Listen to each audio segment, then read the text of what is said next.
Hi there guys, I'm Nikhil from GreedyTech and this is the camera review of the Asus ROG Phone 5. Even though this phone is launched as a major gaming centric phone, it still comes with some pretty impressive cameras. On the rear, it has a triple camera setup with a 64 megapixel primary camera with Sony IMX686 sensor. That's followed by a 13 megapixel ultra wide angle camera with 125-degree field of view and a dedicated 5 megapixel camera for taking macro shots. For selfies, you get a 24 megapixel camera with f2.0 aperture. Now these are some sample shots taken with the primary rear camera. As you have seen, all the pictures have good exposure control. Colors look slightly saturated in some photos depending upon the lighting conditions. Even the dynamic range is pretty good. Color temperature is slightly to the cooler side, but I guess that depends on your personal preference. Now these are some pictures taken with the wide angle camera which are followed by the regular shots. Exposure control and dynamic range is also pretty good. Color reproduction isn't that accurate. Colors are slightly more saturated and have a bit of more contrast to them. Now these are some macro shots.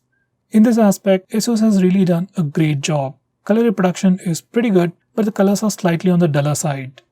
Now these are some portrait shots. Edge detection is pretty good in most cases. Color reproduction is nice, but once again, all the images are slightly saturated. Dynamic range and exposure control are pretty well managed.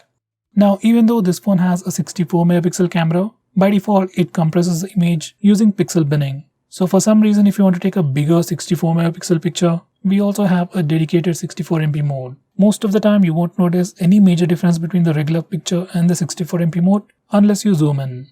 Now these are some pictures taken in low lighting conditions. Once again Asus has done a pretty good job. Color reproduction is also pretty good. Once again colors are slightly saturated. Noise is very well managed and the pictures also retain decent sharpness.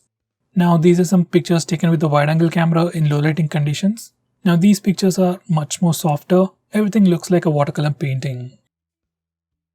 Now this phone also has a dedicated night mode and these are some sample shots. Overall images are sharper and brighter than your regular mode. In indoor lighting conditions, night mode works way better than the regular mode.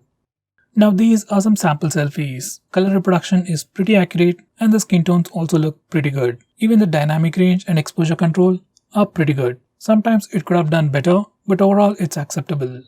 Now these are some portrait selfies. Once again edge detection is pretty good, color reproduction is accurate and the skin tones also look pretty good. There's a slight skin softening going on, but that's manageable. Now these are some selfies taken in low lighting conditions. Once again they do look pretty good, but the colors look a bit dull. Overall it's still usable.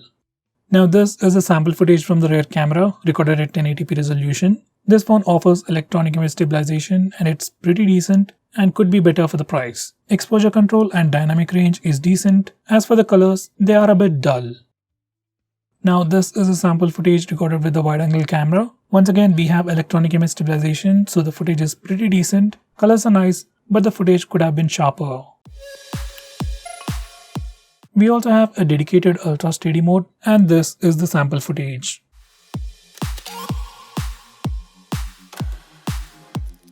Next, we can also record video in 4K resolution on this phone and this is a sample footage downscaled to 1080p resolution. Even at 4K resolution, this phone offers electronic image stabilization, but the footage is not that stable. Exposure control and dynamic range are decent and the color reproduction is pretty good.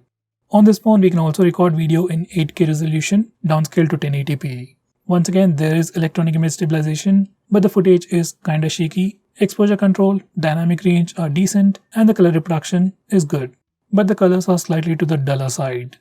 Now this is a sample footage recorded using the front-facing camera. Color reproduction is pretty accurate, dynamic range and exposure control are good, and the footage seems pretty stable.